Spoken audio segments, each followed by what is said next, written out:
La repetición de la muerte. Y el muerto vivo.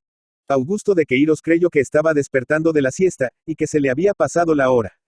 Todo estaba oscuro y frío. Presumió que ya sería de noche. Recordó lo que había estado haciendo desde el desayuno hasta el almuerzo, pero no lo sucedido después, ni cuando se había ido a acostar, como acostumbraba a hacerlo después de almorzar. Se sintió incómodo, apretado, como si no estuviera en su cama ancha y confortable. Y, además, estaba el aire, que no lo satisfacía plenamente, como si estuviera viciado. En esta parte de sus cavilaciones, con temor percibió que no se encontraba en la cama. Entonces la realidad, presentándole su lado más siniestro, lo hizo caer en la cuenta que ya no pertenece al mundo de los vivos.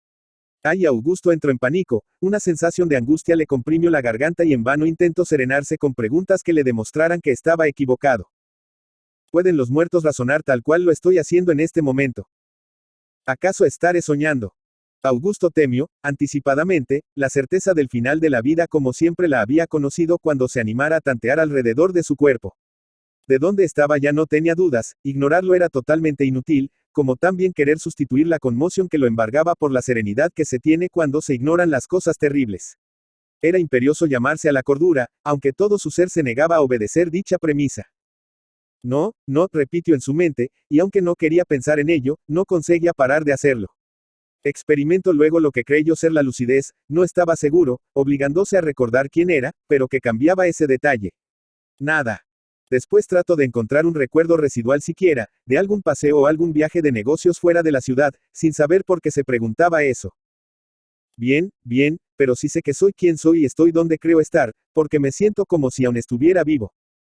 De pronto, recordó viejas historias que contaban los mayores, y que le hacían tener pesadillas, de gente acometida de catalepsia que despertaba bajo tierra y al día siguiente alguien, el sepulturero, un pariente, descubría su cadáver con las manos heridas por las astillas del cajón sobresaliendo de la tierra removida. Esta idea lo aterró aún más. ¿Y si me han enterrado, en lugar de colocarme en la bóveda de la familia? Incapaz de evitar ya el pánico que lo inmovilizaba, Augusto se armó de coraje y movió sus manos a fin de palpar alrededor, presintiendo de antemano el incómodo roce de los dedos sobre la textura gelida del satén con que se forran por dentro los ataúdes.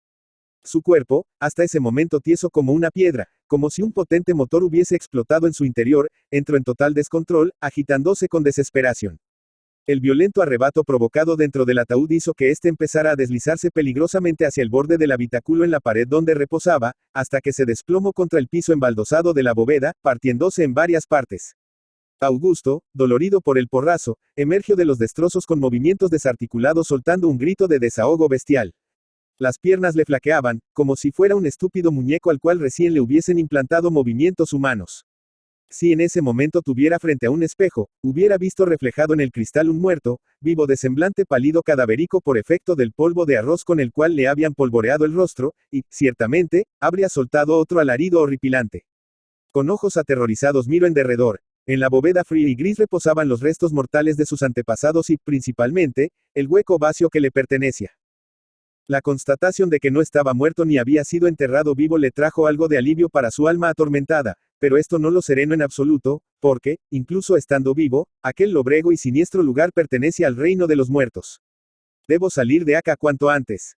El espectro lunar, a través del vidrio de la puerta enrejada, le mostró no solo la salida sino también la posibilidad de la vuelta a la vida, del otro lado de las rejas. Trastabillando sobre los destrozos del ataúd se acercó a la entrada, quebró el vidrio a codazos y empezó a sacudir con violencia las rejas. Estuvo a punto de gritar por ayuda, pero ya era demasiado tarde para eso. Los muertos ya habían despertado y asomaban sus esqueléticas figuras por encima de las tumbas, bien enfrente suyo. Hasta los perros, ladrando a la distancia, los habían olfateado.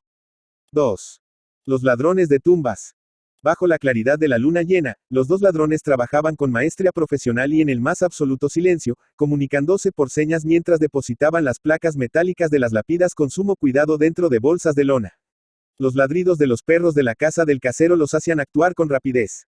El casero podría aparecer de una hora para otra. En un cierto momento intercambiaron unos breves susurros y acordaron que la placa que estaban desprendiendo sería la última. Unas pocas vueltas más y la última tuerca que sujetaba la placa lápida ya les garantizaba un buen botín por esa noche.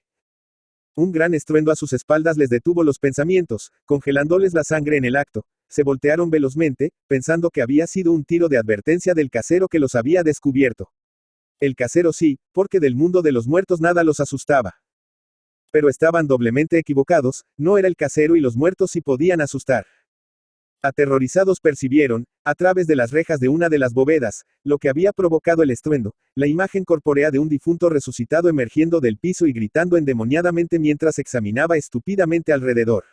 Hasta que, como adivinando su presencia, se precipitó tropezando hacia ellos, quebrando los vidrios de la puerta enrejada y sacudiendo las rejas violentamente. De modo tal que, poseídos por un miedo indescriptible, que hasta ese momento desconocían que fuesen capaces de experimentar, salieron a toda prisa dando tumbos entre las lápidas, olvidándose de las herramientas y de la bolsa con las placas, porque en esa hora les urgía más salvar la piel que cualquier otra cosa en el mundo. 3. El casero. Los ladridos enloquecidos de los perros alertaron al casero, que prontamente largó el plato de comida y salió al patio. Malditos ladrones de tumbas, rezongó y volvió a la casa por la escopeta. Desde hace algunos meses una ola de robos asolaba el pueblo y desde algunas noches, el cementerio era el blanco de ladrones de tumbas. Cada mañana nuevas lápidas eran despojadas de sus placas y cualquier otro objeto de metal que pudieran tener. El hombre no quiso soltar los perros, no deseaba que ahuyentaran a los ladrones.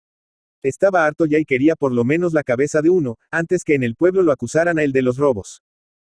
Se deslizó con sigilo entre las tumbas escrutando hacia distintas partes del cementerio, de pronto oyó un retumbo y como un quebrar de vidrios por los lados donde estaban las bóvedas, y enseguida, un grito desgarrador.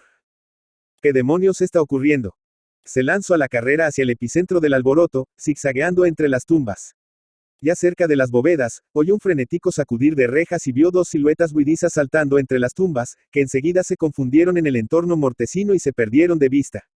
Lanzó una maldición al ver desperdiciada una buena oportunidad de hacer justicia por mano propia, pero como continuó oyendo ruido se concentró en ello. Todavía quedaban algunos perseverando en la rapiña, aunque no los veía.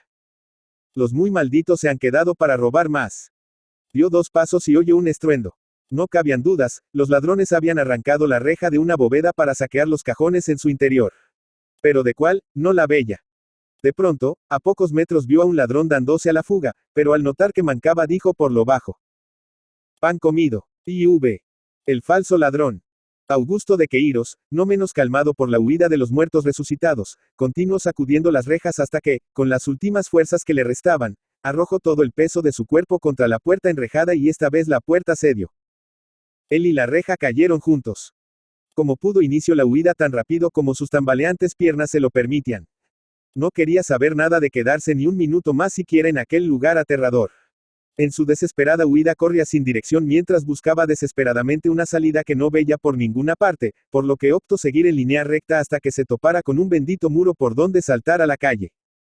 Y la salvación no demoró mucho en llegar. A unos pocos metros divisó la línea blanquecina del muro que lo separaba de la libertad. Aceleró cuanto pudo para tomar impulso, pero el salto fue demasiado corto. De modo que quedó suspendido, pataleando inútilmente mientras intentaba apoyarse en alguna saliente que no había, el muro resultó ser tan liso como un jabón. El muro. Con el ladrón cada vez más cerca, el casero supo que, enclenque como estaba, no sería capaz de salvar el muro. Dicho y hecho, murmuró entre dientes, al ver cómo el ladrón saltaba y, sin conseguir el cometido, quedaba colgado en el muro. Con todo, esperó unos segundos, como para que el infeliz se ilusionara un poco con la libertad mientras intentaba inútilmente apoyarse en algo. Entonces levantó la escopeta, apuntó y disparó. Vi. El disparo. Los ladrones de tumbas, que habían salido por el fondo del cementerio, subiendo en unos cajones de frutas previamente apilados en el muro lindero al basurero municipal para facilitarles la fuga, todavía corrían cortando campo cuando oyeron un disparo. ¿Un tiro? ¿Escuchaste?, preguntó uno. Sí, respondió el otro. Ambos sabían muy bien contra quién había sido. Y no se dijeron nada más, apenas apresuraron la huida bajo la noche plateada. La repetición de la muerte by Francisco A. Valdarena is licensed under a Creative Commons reconocimiento, no comercial, sin obra derivada 4.0 International License.